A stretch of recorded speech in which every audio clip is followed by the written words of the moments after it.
Welcome to Narc Abuse No More, where we're here to help educate you about narcissistic abuse because your feelings do matter.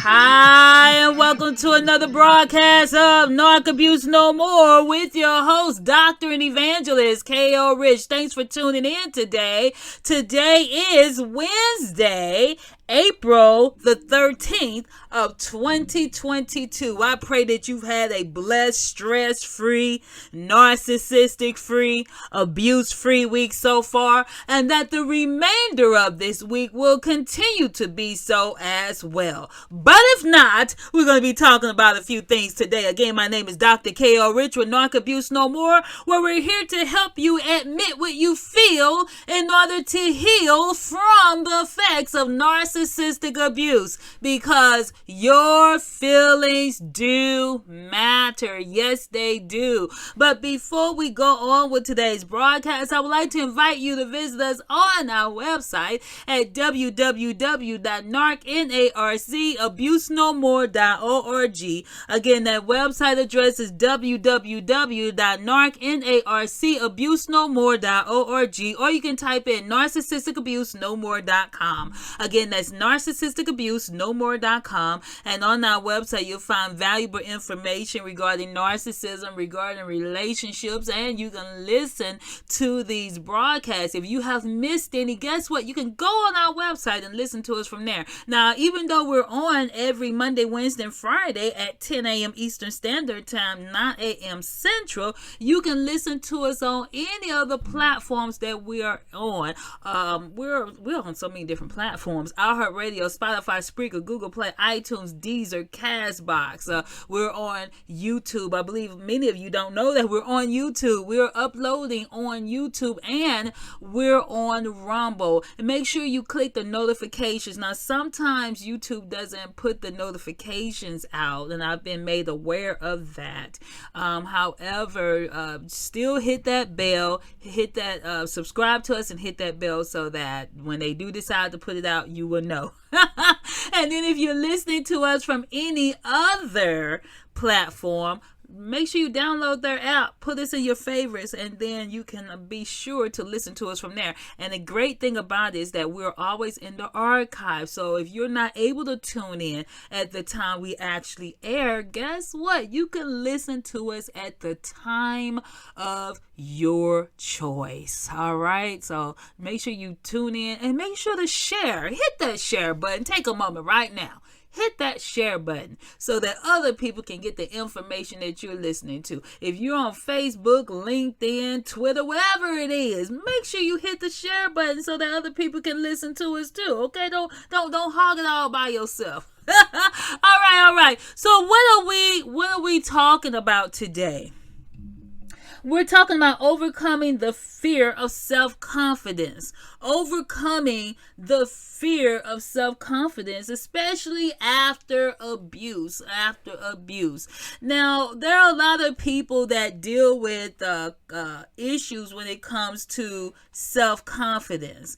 And especially when you're in, I'm going to say, for example, teenagers, when they're in high school. I know me, when I was in high school, my self-confidence was down the toilet. Okay, that's not every high schooler, but many do have those issues with trying to fit in, trying to get people to like you, trying to be accepted, knowing who you are. Well, guess what? People are still dealing with that even in adulthood, especially when you have been through abuse. If you've been through any type of abuse, then a lot of people have gone through that. And I just want to let you know that you do not have to be afraid to be self-confident, but it takes time. Okay, it takes practice. If you're used to being programmed into thinking a certain mindset because someone has spoke negative about you. They've spoke words of poison into your life. You may have been running this negative movie marathon in your head day in and day out. It might have started at childhood where you might have had parents that may have said some negative things, or you may have had teachers or someone that did not instill in you the value of valuing yourself. Okay, so you may have gone through those things, and then you may have found yourself in a relationship or relationships that were not conducive to your self-esteem and building it up anyway, breaking it down maybe, but definitely not building it up. And so you're having some issues with trying to develop that self-esteem. Or you may have been with someone that was controlling, someone that was manipulative, someone that put you down all the time, someone that made you doubt yourself, someone that did not speak life into you but spoke death over you. And I'm not talking about a physical death. I'm talking about an emotional death. You could never do anything right. Everything was wrong. You never met up or felt that you did. You never felt that you did meet up to their demands. And you had this hard time, or you were having this hard time trying to reestablish who you are, trying to understand who you are, trying to value your worth. And so we're going to talk about that today. One thing that in the Bible, it lets us know that God didn't give us a spirit of fear, but of love, power, and a sound mind. And let me say this, when you have that spirit of fear can prevent you from doing a lot of things if you don't master it. Fear can make you sabotage your own success. Fear can keep you from pursuing your dreams, your goals. Fear can keep you from actually making friends and going out and being that social butterfly that you could possibly be. Fear can hold you back if you don't master it.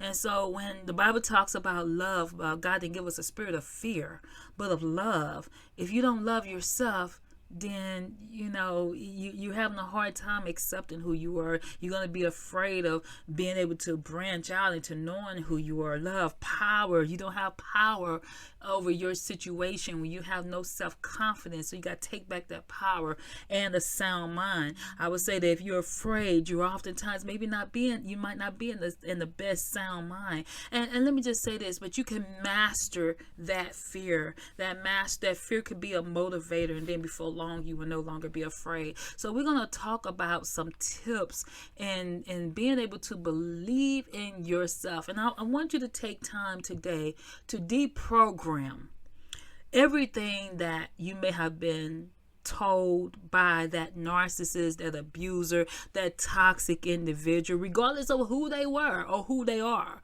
We want to deprogram that. And it's one step at a time, one day at a time. And even if you can't do everything that we mentioned today, I still want you to take the time to deprogram and say, you know what, every day I'm going to work on something. Get you a notebook, write these things down, listen to this podcast again and again so that you can take the step forward into building and overcoming the fear of self-confidence, because many people are afraid of being confident. They're afraid of success. They're afraid of being able to make it. What if I do make it? Well, guess what? What if you do? That's great. And so many people have been programmed into failure. You've been programmed into embracing failure. And let me just say this, failure is not if I don't succeed at something, I tried to reach a goal and I didn't make it. Failure is only when you stop and don't start back up. That's the only type of failure. Even if you say, well, I was short of accomplishing my dream, but did you try? Have you kept trying? Do you fall and then you get back up? The Bible says the righteous man falls 7 times but gets back up again. Do you just stay down, or you say, you know what, I'm going to keep going. I'm going to get back up, because that's where we want you at. Get you back up. Get back on your feet. You may fall down 100 times, but as long as you keep getting back up, you may stumble 100 times, but keep getting back up again. And that's what counts. You're not a failure unless you totally give up. So I'm here to tell you today, don't give up. Don't give up. So 9 tips in believing in yourself, and I want to give you a website. I always love to give you websites that you can go and get this valuable information from. www.wingood.com, www.wingood.com. 9 tips for believing yourself and building your self-confidence. Number 1, focus on your strengths. Too often we run this moving marathon in our head. Oh, I'm a failure. Oh, I didn't succeed. Oh, I'm not going to do any good. Oh, whoa, me, okay? And you may have had this told to you. So it has become a part of you. And it has been programmed into your mental bank that I'm a failure.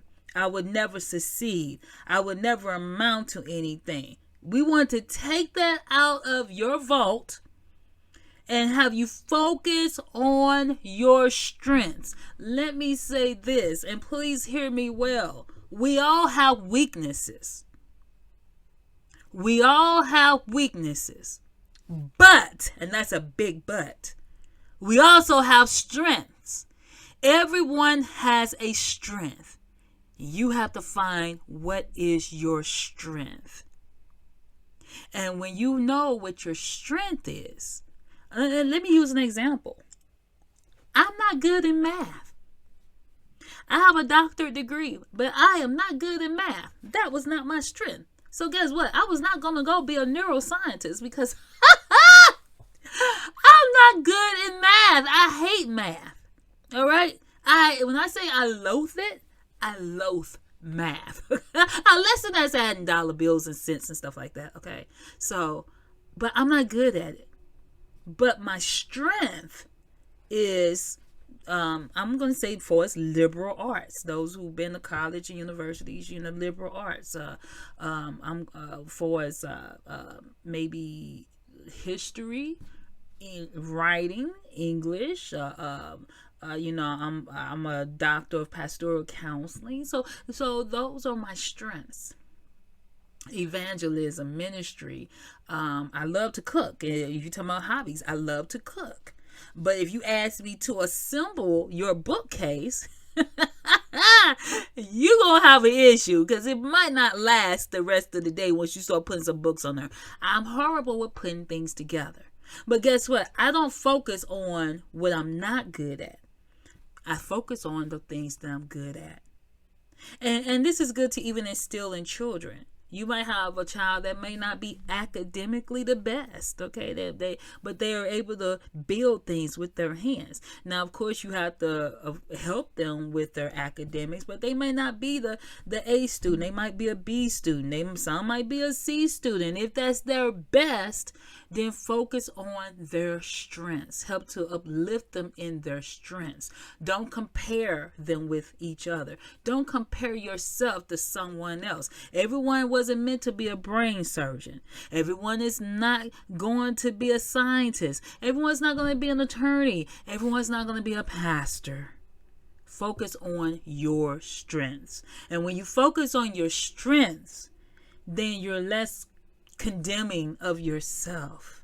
You're less critical of yourself because you're focusing on your strengths. Number 2, visualize your goal. Do you have any goals that you have set for yourself? You might say, well, I want to be a teacher. Okay, well, can you see yourself in the classroom? Can you see yourself getting that degree to teach? Can you see yourself with students? Can you see yourself being whatever that dream is that you want? Can you visualize it? Because oftentimes we visualize things before it comes into fruition.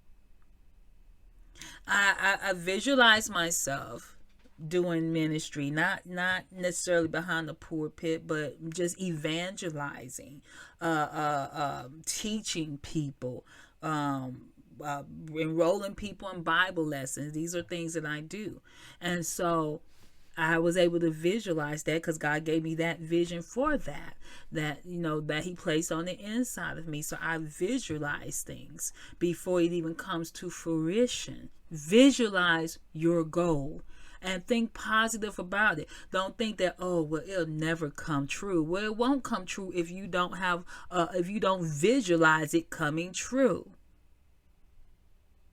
You have to see it, believe it, claim it, walk in it. Number 3, call upon resource images. This means go along with what we just talked about. Make a mental note of success, moments of well-being, laughter, peace. Call upon those things. The Bible talks about speak those things as though they were. So the thing is that you want to speak that into existence. I believe in the power of prayer. Pray about it. Ask God about it. Whatever it is that you're trying to do in life, call upon the Lord. When they say call upon resource images, I'm visualizing calling upon God to ask him to help me in accordance with his will to do what the vision and the dream is. Daniel in the Bible was told that this vision was for an appointed time. And sometimes we may want things right away, and sometimes it's not the time. But at the same time, it doesn't mean that, a delayed yes is not a no. You may not be able to fulfill that dream maybe at the time that you want it, but it's still the dream, and you still have that goal. And when that door opens, then walk through it. Number 4, and then we're going to take a quick break. Practice on yourself. At the beginning of the year, a lot of people make their New Year's resolutions. And they say, well, I'm going to do this and I'm going to do that. Practice on yourself. Practice on yourself. Make a promise to yourself and keep that promise. Don't let go of that promise. If you say that I'm going to start writing a book, then keep that promise and make that promise. You made that promise to yourself and keep it. And I don't care if it's a sentence. I don't care if it's a paragraph. I don't care if it's a page. Walk in it. Someone had told me some years ago that they wanted to write a book, and I told them, okay, write. They was like, well, I don't have a lot of time. And I say, you know what? Write a sentence every day. Write a paragraph every day. As long as you're taking baby steps, practice on yourself, keeping your own promises to yourself. Because you are important. And oftentimes we'll promise things to other people and we keep them, but we don't keep our promises to ourselves. Promise yourself. Practice on yourself. Make yourself a priority, not as a narcissist, not as someone that's selfish, but in the positive sense of saying, you know what? I promise things to other people. I keep my promises, my word to other people. Let me keep my word to myself and fulfill whatever it is that my goals and dreams are. That helps to build your confidence, to know that, hey, I'm pursuing my dreams, I'm pursuing my goals. I feel good about it. Let me give you an example of something I've been doing. I said this year that I was going to be, it was this it's this church that's not too far from me. They got this huge campus. And I noticed that in the center, as soon as you pull in, they have a pond and I would see all these ducks. And I said, I'm going to go there and I'm going to start working out there. I'm going to go there and just walk around. And so I did. I finally did. I've been working out at the on their campus. And I've been seeing other people walk around. Because at first I hadn't seen nobody walking around there. But when I went, I saw that other people get up in the morning and they're walking around or jogging around that campus. And I was like, oh, okay. And it feels good. It feels good just to go and work out. It's nice. You feel safe. Just getting the sunshine, and you doing that. And I kept a promise to myself. I practiced it to myself, and I said, okay, I'm going to do this. I'm going to go and I'm going to get my workout on. And I feel good. Right now, I had my workout not too long ago. I feel good. Practice on yourself. All right, we're going to take a quick break and we'll be back in just a moment.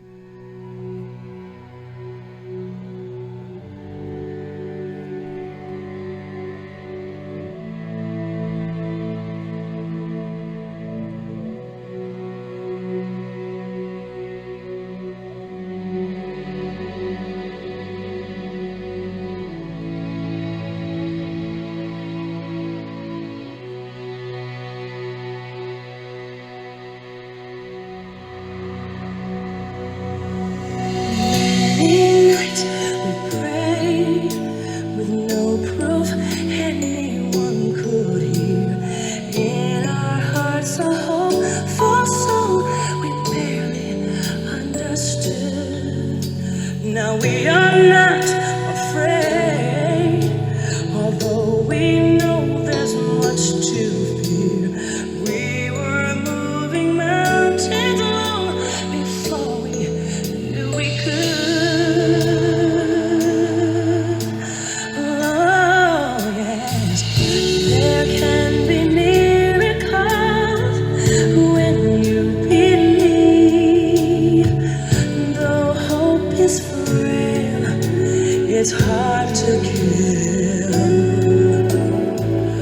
Who knows what miracle you can achieve when you believe? Somehow you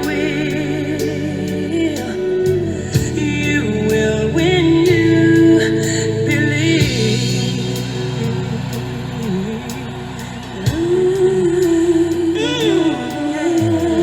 In this time of fear, when prayer so often proves in vain, hope seems like the summer birds too swiftly flown away. Yet now I'm standing here, my heart's so full I can't explain, seeking faith and speaking words I never thought I'd say.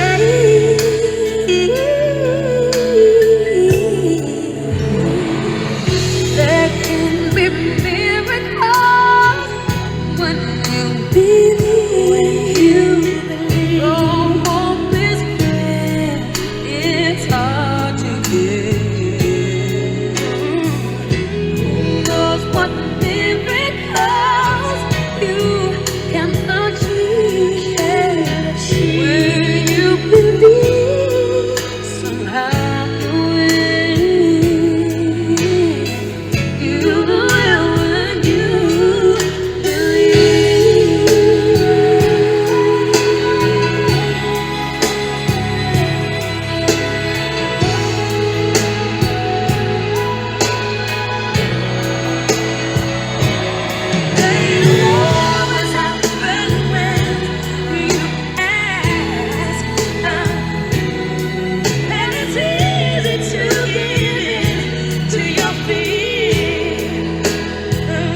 Believe, and that is by the late Whitney Houston and Mariah Carey. All right, so we're talking about overcoming the fear of self-confidence. Self-confidence. Many people are afraid to move forward in their self-confidence. But guess what? You won't get self-confidence unless you try. Unless you practice it, unless you put it forward, your foot forward. So number 1, it was focus on your strengths. Number 2, visualize your goal. Number 3, call upon resource images. Number 4, practice on yourself. Now number 5, get out of your comfort zone. And that's sometimes a challenge to do. You might say, well, I'm not the type that I can that I like to go and be the first one to say hi to someone. You might be a loner. Well, sometimes you have to get out of your comfort zone. So let me just say practice doing it. Go to the grocery store. If you just speak to the person in the cashier, that's the cashier that's ringing you up. Say, hi, how you doing? How's your day? Talk to someone that's you may not have spoken to on your job. Hey, just go out of your way to become friendly with other people. Whatever it is that you want to do, get out of that comfort zone. You sometimes might be afraid that you're going to make a mistake. You might be afraid of maybe saying the wrong thing, or you might walk on eggshells. And you were used to walking on eggshells around a narcissist. You were used to walking on eggshells around toxic people, and they didn't make you feel comfortable to get out of that comfort zone because they tried to suck the life out of you and put you in this box. But get out of your comfort zone. And each time that you achieve a little success, that's a huge success. All right? So get out of your comfort zone. Do something that you might normally be afraid to do, but it's been your dream. It's been your goal. It's been something that you've wanted to do. Go ahead and do that. Get out of your comfort zone. Number 6. Learn to be assertive. Learn to assert yourself. And this is so important when you have been in abusive relationships where you were not able to say no. You didn't feel comfortable with saying no. You felt like, I have to say yes. I have to do whatever it is that others want me to do. They won't like me. They won't love me. They won't talk to me. They won't be my friend. Well, guess what? If they don't love you, if they don't like you, if they weren't going to be your friend, they weren't anyway. It's okay to say no. So being assertive doesn't mean that you have to be mean. It means that you're standing up for yourself. You're being honest with yourself. You're valuing yourself. You're maintaining and trying to build that confidence in yourself. And part of being self-confident is also being confident enough to say no when the time needs to be said. And then also saying yes to yourself. We want to please people so much sometimes at our own detriment. And I often say this on this broadcast, is that you teach people how to treat you by what you allow them to do to you. So if you allow people to use you, abuse you, misuse you, take you for granted, don't value you, don't treat you right, then you're giving them a stamp of approval to say, okay, I don't deserve better. Okay, well, there's nothing good about me. Okay, well, you know what? I can't get any better. I can't do any better. I don't see any better. So therefore, I'm just going to tolerate this abuse. I'm going to take this abuse. After all, I don't deserve better. No, that's not true. Everyone deserves to be valued. Everyone deserves to be respected. Everyone deserves for others to embrace them for who they are. Rather you say yes, rather you say no. No has to be in your vocabulary at some point. And if you feel like, well, they're not going to like me, they're not going to love me, well, guess what? You have to love you. You have to like you. You have to appreciate you. You have to be able to say no for you. And if that person don't understand and they don't appreciate it, guess what? That's okay. You don't have to explain your way out of a no. That's another thing, because sometimes you might say no and you feel like, well, I got to give an explanation as to why. No, you don't. No, you don't, because you get in that corner and then you're having to explain your way out of that corner, and then you wind up giving up and saying yes when you really didn't want to and you felt like saying no. No is not a bad thing. Make no a part of your vocabulary when things are uncomfortable for you. If something is not beneficial, or something's not is uncomfortable, something doesn't feel right, say no. Learn to assert yourself. Learn to, when you assert yourself, it also means to not let people walk all over you. Not allow people to take you for granted. Not to be someone's welcome mat and their walking rug. Don't let other people use you, abuse you. And if you're in an abusive situation, it's time to get out safely as possible. www.thehotline.org is where you can find resources to help you get out of that situation. Learn to assert yourself. If you don't say no, no one will for you. If you don't value you, who else is going to value you like you can? We're going to take another quick break and we'll be back in just a moment. There comes a time when we heed a certain call, when the world must come together as one.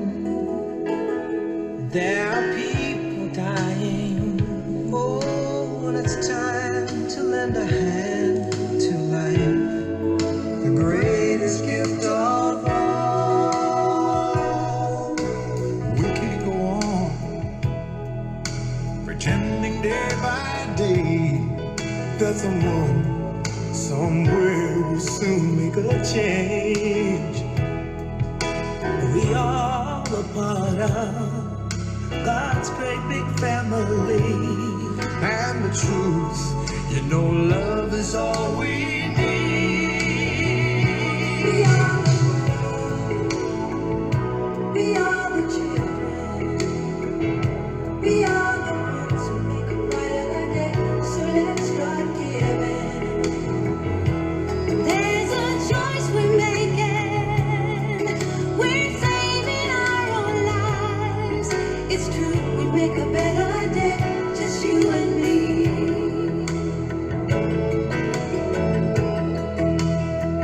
Well, send them your heart so they know that someone cares, and their lives will be stronger and free, as God has shown us by turning stone to bread.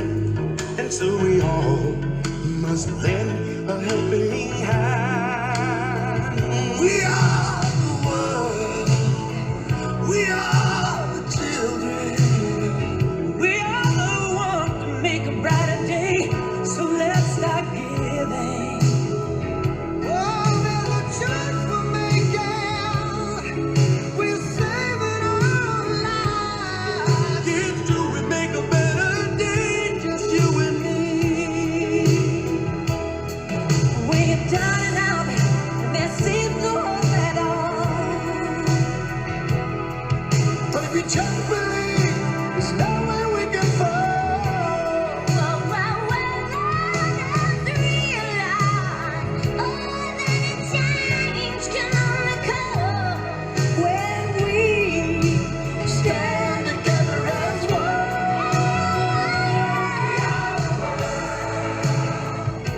We are the children. We are the ones who make a brighter day. So let's start giving.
are the world.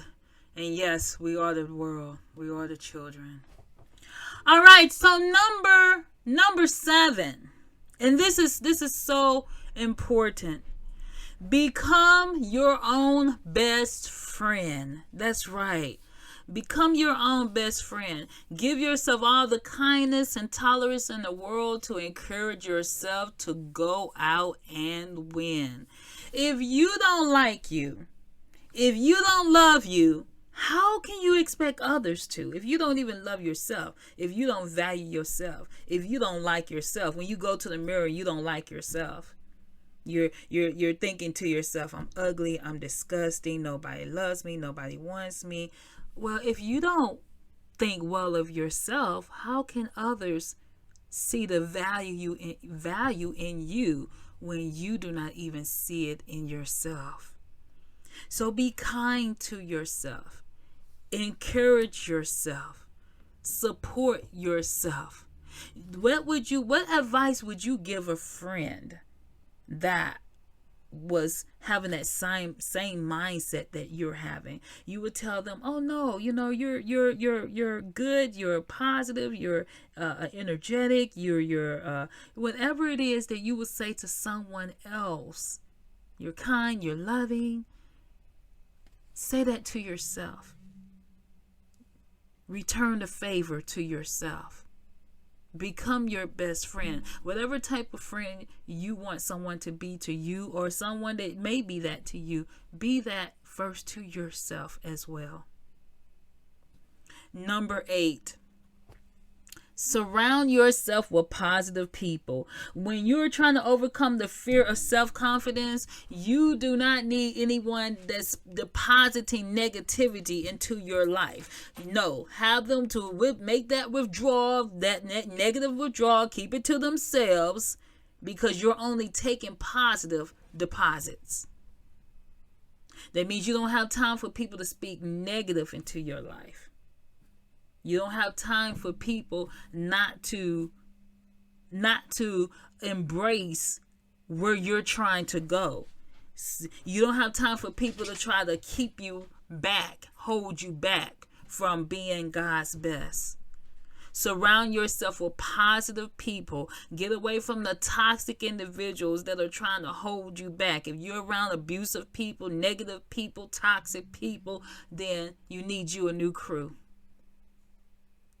You need valuable relationships. Sometimes people think that, I have to have all these friends. No, the Bible talks about a friend sticketh closer than a brother. Sometimes there may be one friend. There might be 2 friends. It's best to have quality than quantity. Quality friends, not quantity fakers. Last but not least, call for help. You might need someone that can help you along the way. Help you to know your talents. Help you to explore your gifts. Help you to think positive of yourself. Help you to build that self-confidence. Help you to know your value. Help you to understand your worth. Whether that's a support group, a friend, a colleague, rather that's someone you go to for counseling, a pastor, or whoever. Call for help. You can't do it alone. We all need someone. We all need support. We all need someone of value. We all need to value and be valued. And see, when you surround yourself by positive people and you have positive reinforcements, counselors, coaches, pastors, positive reinforcements, then it pushes out the negativity. You're less likely to listen to the negative when you're replacing those negatives with positives. Overcoming the fear of self-confidence means that I'm moving forward. I'm not going to let my fear define me, break me, make me. I'm going to master it. I'm going to work on my self-confidence and understanding and knowing and embracing who I really am. God loves you. He loves you more than you can ever possibly know. And you have to love first God and yourself, and embrace those who are willing to embrace you as well. And if that means letting go of negative people because they're bringing you down, destroying you physically, mentally, verbally, they're verbally abusive, then it's time to let go so that you can rise up higher and pursue the dreams and visions and goals that God has given to you. We are up out of here. I pray that today's broadcast has been a blessing to you and that you will know your worth, because guess what? No one deserves to be abused, whether that's physically, mentally, spiritually, financially, sexually, whatever type of abuse you may have gone through. No one deserves to be abused. You deserve to be loved and valued. This is It Is Finished with your host, Dr. K.L. Rich. Until next time.